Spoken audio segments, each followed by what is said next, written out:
A dead man's bank account drained of more than $130,000 in just a few weeks. It happened after investigators say a worker at a Florida moving company stole the man's bank account information, then went on a spending spree. And ever since, the dead man's family has pleaded with Truist Bank to investigate their fraud complaint. Well, that bank is headquartered here in Charlotte, and the family turned to Queen City News for help. Here's Chief Investigator Jody Barr with tonight's moving money investigation. Okay, so this is showing you the checks that passed through the account starting in December of 21 and so on. That's the last legitimate check I wrote. That check is number 1123, and as you can see here, it's the estate of James Leslie McLean Jr. with me as the executor.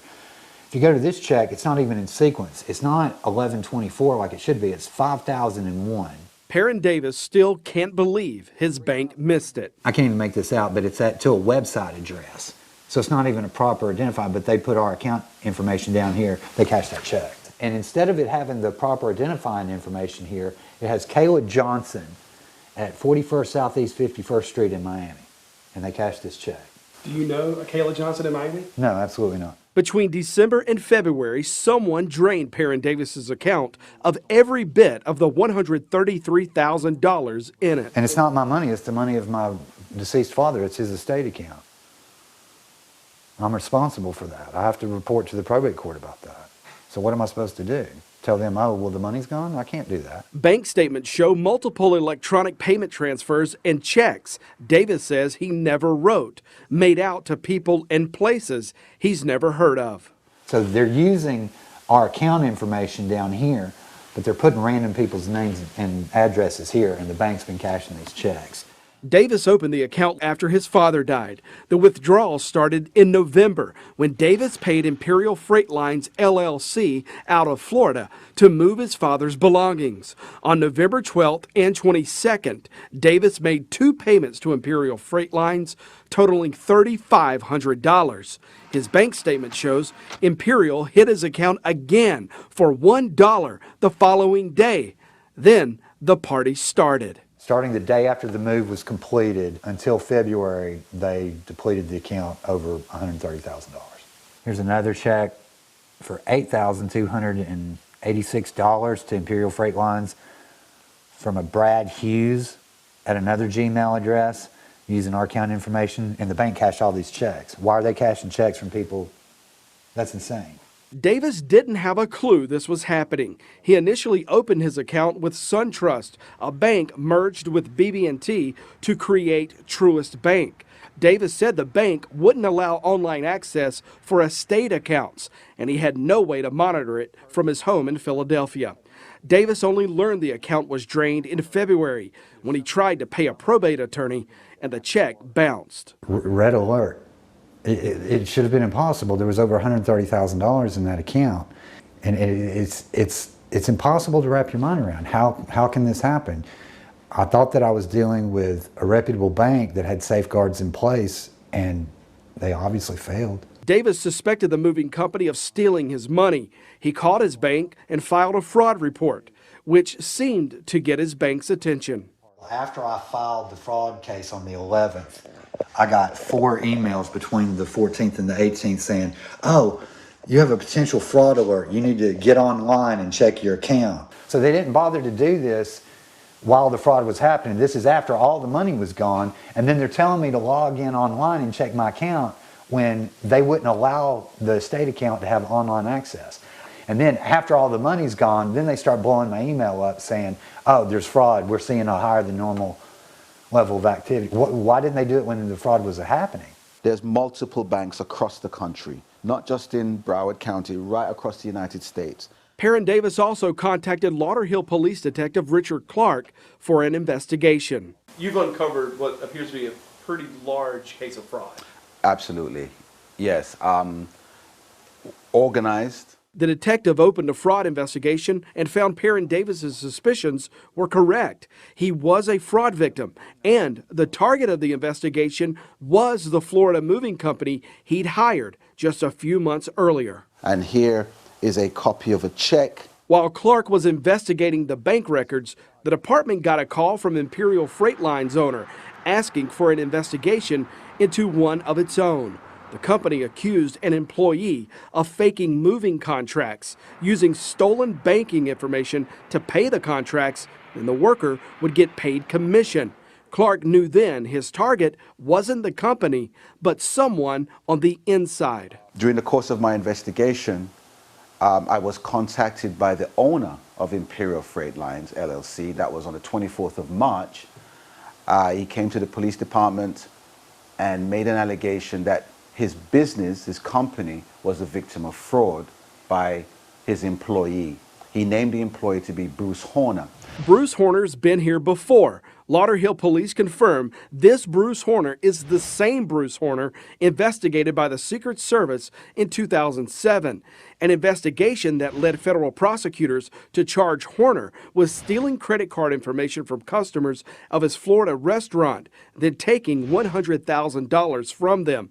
Prosecutors also accused Horner of depositing $4.6 million into his personal bank account, money he stole using bad checks.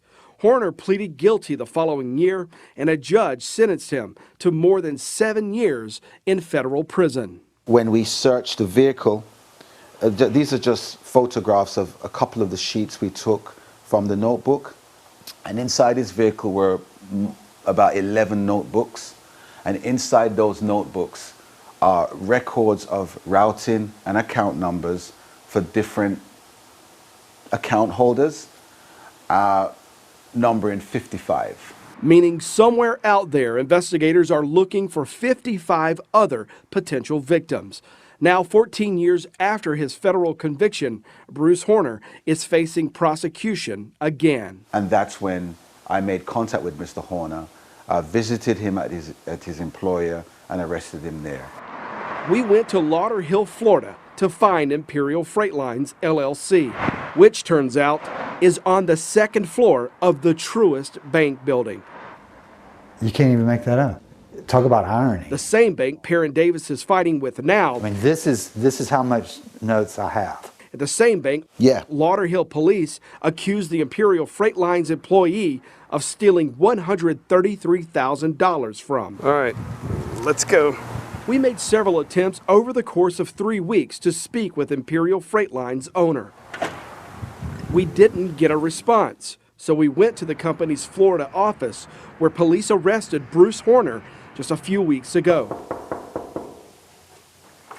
How you doing? Hi, how's it going? Good, good. I'm looking for a Mr. Hoffman. Not in here, not in this office, bro. I mean, not that I know of. This have a is last name. Imperial? Yeah, it is. Okay. I called last week and left a message. I'm with Fox News out of Charlotte. And haven't heard back, so we were trying to find some way to get a hold of them. We're about to run a news report on Bruce Horner and the allegations with him, and Okay. we're trying to get someone from here to talk with us. So. Yeah, well, if you'll call back, I mean, that's all I can tell you. Okay. Okay. I'll give him another shout. Thank you. Do you think Imperial set themselves up for what's happened now? Absolutely. A simple background check would have done it. A phone call, it's easy. Or like you and I did. Get on the website and type the guy's name in and you find it. They set themselves up not only for me and the other 50 people, but they brought this on themselves. You don't put a wolf in the hen house and expect things to be okay.